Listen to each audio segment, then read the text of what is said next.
As you know, I'm on the front lines of the blizzard. That's what I do, because you guys send me out if there's a tough story to cover. I see that. I would prefer to be in the safety and the security of that studio. But the blizzard of 2014 that we've all been shrieking about has at least dumped maybe a half, maybe a full inch on the people in New York City.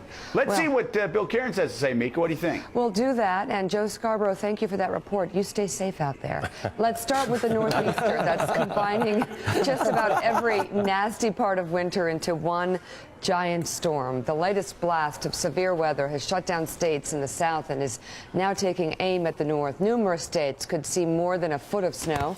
It's also packing a double punch of ice and freezing rain. More than 7,000 flights have been canceled or delayed. Roads are a disaster in some areas. In North Carolina, drivers say virtually every car was getting stuck in the snow or fishtailing. Hundreds of thousands of people in the Carolinas and Georgia are in the dark, and that number could rise. It's a strange scenario when the South is dealing with its second big storm in as many weeks, while athletes at the Winter Olympics are complaining of the warm weather in Sochi. It makes no sense. Let's go right to Bill Karins with more. Bill. Well, Mika, I mean, the worst of it yesterday was in South Carolina and areas of Georgia. That's where the most damage has been done. That's where about 500,000 people are without power. That's where yesterday we brought you the Weather Channel's Jim Cantore live in Augusta, and he is back there this morning. 24 hours later, Jim, what's your damage assessment?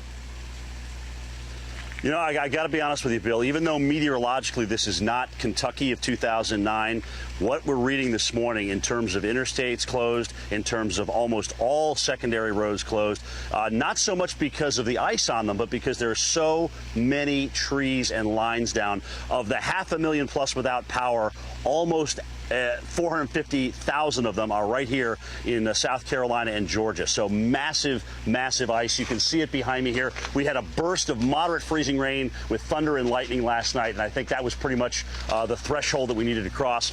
We've gotten as much as, again, a ½ inch to almost an inch of ice encased on absolutely everything.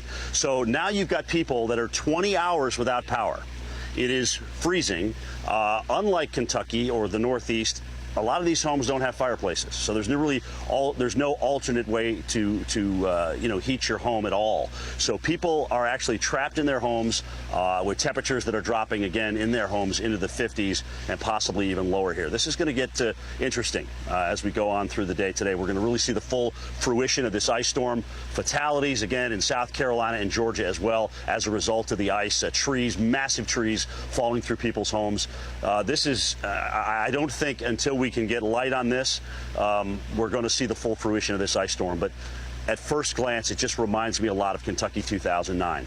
Hopefully we will not be without power for 10 days, as was the case there. Val, back to you. Yeah, I'm sure right through the weekend the crews will be working, and it is supposed to at least warm up slightly by the time we get to the beginning of next week. So now let's get to the snow part of this storm. Yesterday, the snow came in during the rush hour in Charlotte and Raleigh, and it was like a little mini Atlanta situation. We want to avoid that this morning up in areas of the Northeast. This isn't like the storms we've had in the past. This is a bigger storm, and it's going to snow harder in a shorter time period, especially early this morning. The two storms are combining as we speak into our nor'easter, which will move up the eastern seaboard. We had about 6 to 10 inches of snow last night in Washington, D.C. in a hurry. Now, it has warmed up a little bit. We've mixed in some sleet, and in Baltimore area, still snowing very hard. But it's in this area that I would stay off the roads if you can. From Baltimore to Philly, up I-95 into central New Jersey and soon to New York City. That's where the plows will not be able to keep up with the snowfall rates. I mean, it is going to snow extremely hard in this region as we go through the morning rush hour. I don't want people getting stranded on the roads if you don't have to.